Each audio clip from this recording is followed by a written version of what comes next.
तो most welcome मेरे नई वीडियो के अंदर हम बात करेंगे छावा मूवी को लेकर। जिस प्रकार छावा मूवी दोस्तों बॉक्स ऑफिस को फाड़ के रख दिया है। जी हाँ दोस्तों, कलेक्शन का एक नया इतिहास बना के रख दिया है और आए दिन दोस्तों इस मूवी को थिएटर के अंदर एक मास ऑडियंस देखने जा रही है।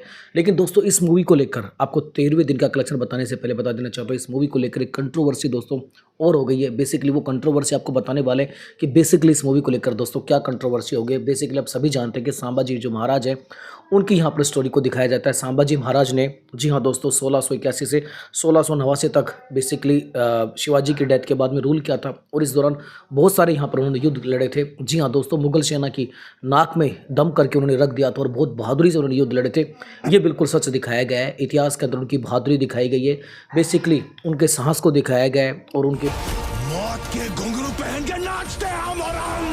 ये बहादुरी को किस प्रकार बहादुरी से उन्होंने मुगलों के खिलाफ भाई लड़ाई लड़ी है उसको भी इस मूवी के अंदर दिखाया गया है। और इसी के साथ इस मूवी के अंदर दो करैक्टर और दिखाए गए हैं, गनौजी और कान्हा जी। जी हाँ दोस्तों, गनौजी और कान्हा जी को भी दिखाया गया है और ये बताया गया है कि ये दोनों के दोनों करैक्टर एक प्रकार से बेसिकली सांबा जी को हरवाने में इन दोनों का हाथ था, क्योंकि फिल्म के अंदर दिखाया गया गनौजी और कान्होजी दोनों औरंगजेब से मिल जाते हैं और औरंगजेब से मिलकर कहीं ना कहीं वो छत्रपति सांबा जी महाराज है उसके खिलाफ भाई साजिश रचते हैं और उसी साजिश के तहत छत्रपति संभाजी महाराज को जी हाँ दोस्तों संगमेश्वर के अंदर जो मुगल सैनिक थे वो भाई पकड़ लेते हैं और वो मुगल सैनिक पकड़ने के बाद में उसको औरंगजेब के सामने पेश किया जाता है और औरंगजेब उनके साथ जो ट्रीटमेंट है यानी जो व्यवहार है वो अच्छा नहीं करता है और बहुत ही गलत व्यवहार करता है, उनको रेस्पेक्ट नहीं करता है और ऐसा भी कहा जाता है उनको जेल में डाल दिया जाता है जहाँ पर उनको उनकी आँखें निकाल ली जाती हैं। जी हाँ दोस्तों, उनके नाखून निकाल ली जाते हैं और बेरहमी से मारा पीटी की जाती है और बेरहमी से मारकर उनको पानी के अंदर उनकी डेड बॉडी को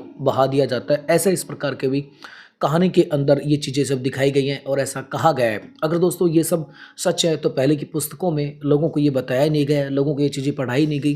कहीं ना कहीं सिर्फ पुस्तकों के अंदर क्या लिख रखा है, छत्रपति संभाजी के महाराज के बारे में सिर्फ ये लिख रखा है कि छत्रपति संभाजी महाराज हुए, उन्होंने मुगलों के खिलाफ संघर्ष किया। बट उतने बड़ा संघर्ष किया, किस प्रकार संघर्ष किया और औरंगजेब ने इतना गलत ट्रीटमेंट उनके साथ किया, ये आज तक किसी बुक्स में लोगों को नहीं बताया गया। लेकिन इस फिल्म के अंदर जी हाँ दोस्तों उनके साथ जो बुरा ट्रीटमेंट किया गया है, बुरा व्यवहार किया गया है, उनको रेस्पेक्ट नहीं दिया गया है, नाखून उनके खींच लिए गए हैं भाई, उनको पानी के अंदर उनकी डेड बॉडी को बहा दिया गया है, ये सब चीज़ें इस मूवी के अंदर दिखाई गई है।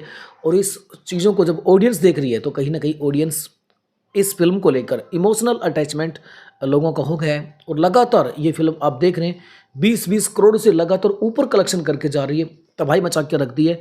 कहीं ना कहीं इस फिल्म को लेकर लोग थिएटर से बाहर निकल रहे हैं तो रोते हुए भाई बाहर निकल रहे हैं। मेन बात यह है, इस वजह से भी कहीं ना कहीं मुझे लगता है कि जो कहानी है वो लोगों को इमोशनल टच कर गई है।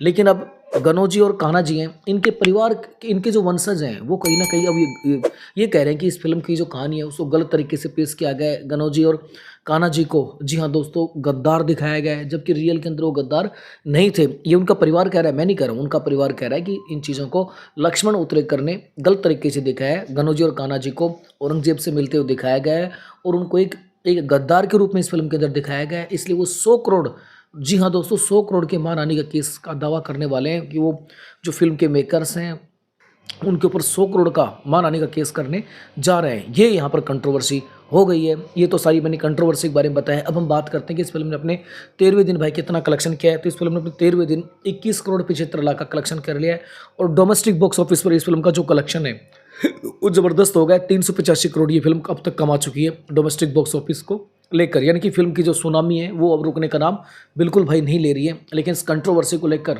और छावा के सक्सेस को लेकर आप क्या सोचते हैं, लिखिए भाई कमेंट बॉक्स में।